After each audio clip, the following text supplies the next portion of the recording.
अब आप लोगों के एग्ज़ाम में मुश्किल से 10 डेज़ का टाइम रह गया है। तो इन 10 डेज़ में आपको क्या क्या पढ़ना है, कैसे कैसे पढ़ना है, क्योंकि आपकी पढ़ाई तो ऑलमोस्ट कंप्लीट हो ही चुकी है। तो किन चीज़ों पे ध्यान देना है इस वीडियो के माध्यम से मैं आपको बताऊंगा। तो लास्ट 10 डेज़ स्टडी प्लान, तो जो आपकी स्टडी जो होती है वो दो तरीके की होती है। एक होती है कॉन्सेप्चुअल और दूसरी होती है लर्निंग। कॉन्सेप्चुअल मतलब वो होती है जो हम रीजनिंग या थिंकिंग कैपेबिलिटी से कोई भी जो प्रॉब्लम होती है उसको सॉल्व कर लेते हैं। तो जो कॉन्सेप्चुअल है वो आपकी ईयर लॉन्ग चल रही थी, वो कंप्लीट हो चुकी है। तो उसके बाद हम बात करेंगे लर्निंग की। लर्निंग दो प्रकार की होती है। एक लर्निंग ऐसी होती है जो हमें परमानेंट मेमोरी में स्टोर हो जाती है।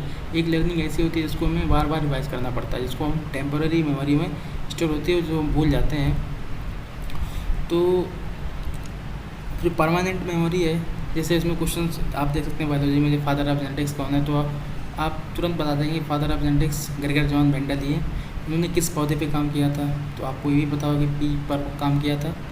तो ये चीज़ें ऐसी होती हैं जो कभी हम भूलते नहीं। लेकिन टेम्पररी मेमोरी में कुछ चीज़ें ऐसी होती हैं, ये भूल इसलिए जाती हैं क्योंकि वो चीज़ें एक जैसी होती हैं और आपके माइंड ने उसको सेपरेट नहीं कर पाया।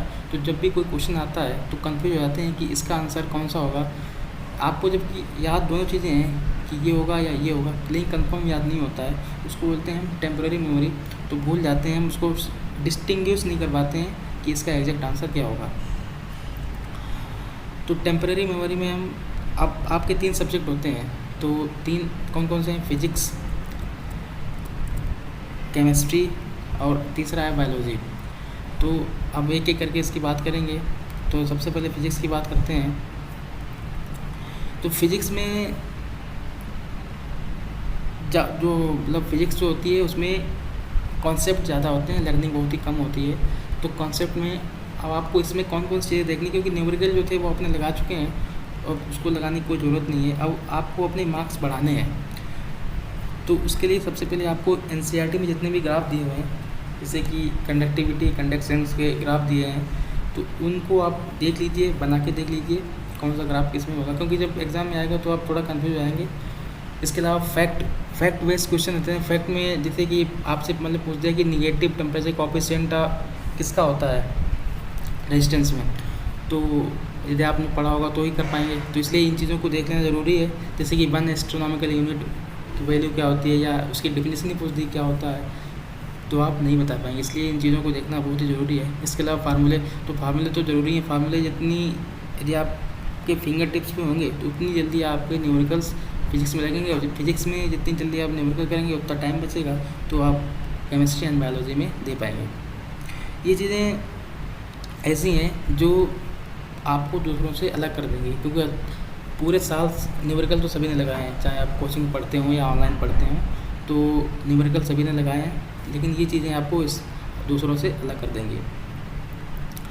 अब बात करते हैं केमिस्ट्री। तो केमिस्ट्री के 3 पोर्शन होते हैं। सबसे पहले आता है हमारा फिजिकल, ऑर्गेनिक और इनऑर्गेनिक। तो फिजिकल जो है वो सेम एज हमारा फिजिक्स की तरह है, उसमें भी फार्मूलेज होते हैं, फैक्ट होते हैं। फैक्ट में जैसे पूछ दिया रॉड्स का क्या होता है, तो यदि आपने नहीं पढ़ा तो आप नहीं बता पाएंगे, या आप पढ़ा है तो भूल गए, तो उसको रिवाइज करना ज़रूरी है। ये रॉड्स ला है, हेनरी ला में क्या अंतर होता है या क्या रिलेशन होता है, तो ये चीज़ें जानना ज़रूरी है। अब बात करते हैं ऑर्गेनिक में। तो ऑर्गेनिक क्या होता है कि हमारी कुछ नेम रिएक्शंस होती हैं, जो भी मतलब अल्कोहल का है, फिनॉल का है, या क्लोराइड वाले चैप्टर्स हैं, तो उसकी जो नेम रिएक्शंस होती हैं, तो नेम रिएक्शंस में आपको नाम तो याद ही करने हैं। इसके अलावा उसकी जो मैकेनिज्म होती है वो भी याद करना बहुत ही ज़रूरी होता है। वो भी याद करना है आपको, क्योंकि भूल जाते हैं इसकी क्या मैकेनिज्म है। इसके अलावा जो कंपाउंड्स के नेम हैं, जैसे कि पूछ दिया कि रेसोर्सनॉल का फार्मूला कौन सा है, या पूछ दिया कि एनिसोल का फार्मूला कौन सा है, या पूछ दिया कि एनिसोल पे इस कंपाउंड का रिएक्शन कराएंगे तो कौन सा प्रोडक्ट बनेगा। यदि आपको एनिसोल ही नहीं पता है तो आप उसका आंसर नहीं, भले ही आपको आंसर पता हो लेकिन आप नहीं कर पाएंगे। तो इन जैसे कंपाउंड्स का नाम भी याद करना ज़रूरी है। जैसे कार्बोलिक एसिड क्या होता है, आपको फिनॉल पता है लेकिन कार्बोलिक एसिड नहीं पता है, तो आप नहीं कर पाएंगे।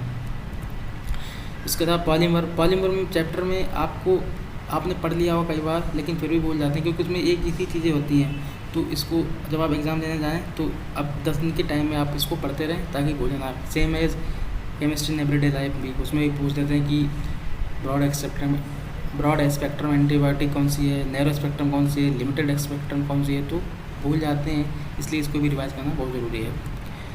बायोमोलिक्यूल्स में जो जितने भी आपके डायसेक्राइड हैं उनकी बॉन्डिंग क्या है, अल्फा 1 बीटा 1 सुक्रोज में, गैलेक्टोज में कौन सी होती है, एपीमर कौन से होते हैं, एनोमर क्या होते हैं। तो जैसे पूछ दिया कि ग्लूकोज का एपीमर बताओ, तो यार आपने पढ़ा नहीं तो नहीं बता पाएंगे, इसलिए इसको रिवाइज करना बहुत ज़रूरी है।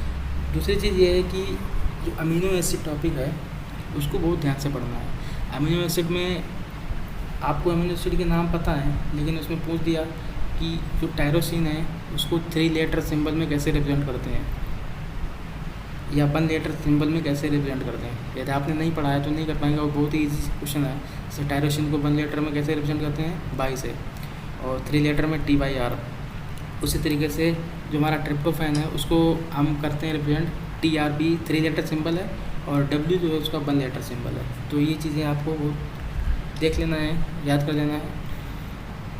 अब बात करते हैं इनऑर्गेनिक। तो इनऑर्गेनिक में कोई अलग से कुछ नहीं है, इसमें सिर्फ आपको जो NCERT है, आपके जो नोट्स बनाए थे वो पढ़ने हैं, याद करने हैं, उसको पढ़ना नहीं है, याद करना है। और जो क्वेश्चंस हैं आपके मॉड्यूल में दिए हों या कहीं से भी, उनको लगाते रहें।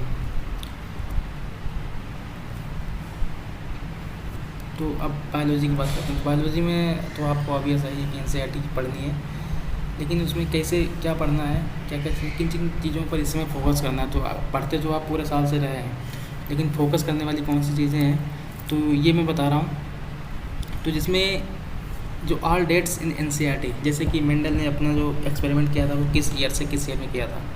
आपने पूरा जेनेटिक्स पढ़ लिया, ये नहीं पढ़ा तो आपका जेनेटिक्स पढ़ना बेकार, क्योंकि ये क्वेश्चन आ जाएगा। आपने बहुत बड़े न्यूमेरिकल लगा लिए, पूरे एक्सपेरिमेंट थे वो पढ़ लिए, लेकिन ये नहीं पढ़ा या इस पर ध्यान नहीं दिया, पढ़ तो लिया लेकिन याद नहीं किया, तो आपके लिए पूरा जेनेटिक्स पढ़ना ही बेकार हो गया, क्योंकि आपको क्वेश्चन से मतलब है इस समय। उसके अलावा स्टडीज़ हैं, तो स्टडीज़ में पूछ देते हैं कि कौन से जो STD है, मतलब सेक्सुअली ट्रांसमिटेड डिजीज़ बोलते हैं उसको,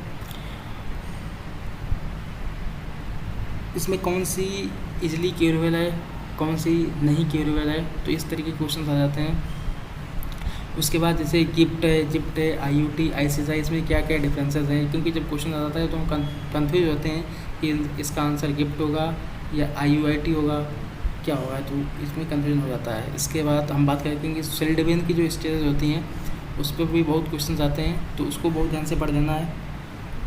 उसके बाद हम बात करते हैं माइक्रोब्स इन ह्यूमन वेलफेयर की। तो माइक्रोब्स इन ह्यूमन वेलफेयर में ये बहुत ही छोटा चैप्टर है, लेकिन बहुत ही इंपॉर्टेंट है। इसमें क्वेश्चन आ जाते हैं कि जैसे क्लॉट बूस्टर कौन सा है, या ब्लड कोलेस्ट्रॉल लोअरिंग एजेंट कौन सा करता है, तो इस तरह के क्वेश्चन आ जाते हैं। इसके बाद हम बात करते हैं इसमें NCERT में जो डाटा होता है, जैसे रॉबर्ट मैंने कितने स्पीसीज बताई थी, या जो मतलब बायोडाइवर्सिटी है इकोलॉजी में, उसमें तो बहुत डाटा है, तो उसको भी याद करना आपको है, क्वेश्चन आ जाते हैं।